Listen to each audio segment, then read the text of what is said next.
I'm going to read from the Message Bible, and it reads as thus.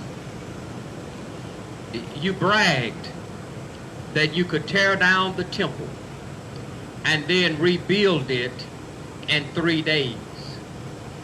So show us your stuff, they said to Jesus.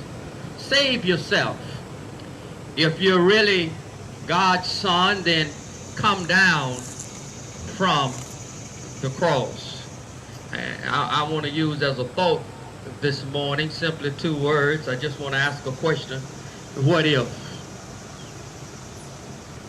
What if they said unto Jesus, if you're really the Son of God, why don't you save yourself and come down from the cross? And I just want to ask this morning, what if?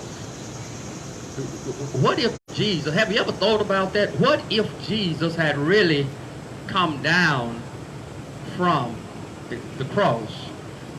You know, when I was a child, or when I was younger, we used to play this game simply called What If.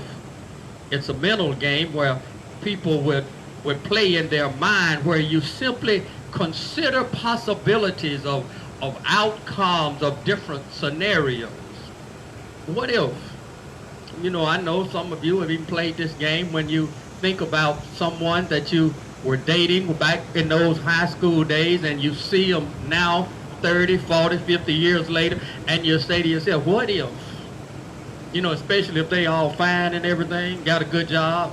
What if I had married them instead of the one that, well, we ain't going there today, but listen. What if is in consideration of what might have happened in the future? Or sometimes it's in retrospect when we look back after we know all of the facts. You know what? It's always said that hindsight is always 20/20. And I believe that every serious believer at some point in their life have asked themselves this question. What if? What if Jesus had come down from the cross? You see, the truth of the matter is, if had Jesus come down, there would be no chance for any of us today having eternal life and actually going to heaven. This text, it focused on Jesus, the Christ, at the time of his crucifixion. When he was on the cross, all of his critics, they urged, they scorned, they ridiculed him. They said, you saved others. Why don't you come down and save yourself?